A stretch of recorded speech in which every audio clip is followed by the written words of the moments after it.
Thursday will be one of the most consequential days of President Trump's administration so far.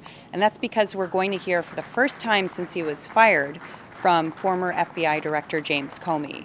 He'll be testifying before a Senate committee, and he's expected to be asked not only about the Russian campaign to interfere with the U.S. election and how, if at all, the Trump campaign was related to that, but also the circumstances behind his firing.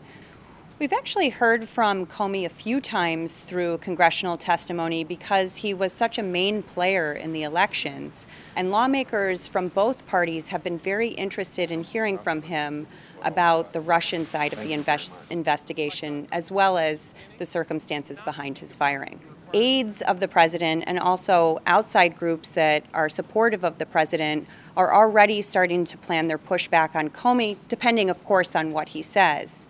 There's an outside group called the Great America Alliance. That's a politically active nonprofit that doesn't have to disclose its donors, that has cut a new ad that disparages Comey, really, questions his credibility based on some statements that he made at previous congressional hearings, and also questions whether he's too much of a political actor and not dedicated enough to the overall mission of the FBI. So that's one way that groups are trying to get out ahead of the hearing and raise questions in people's minds as to whether they can really trust anything that Comey says.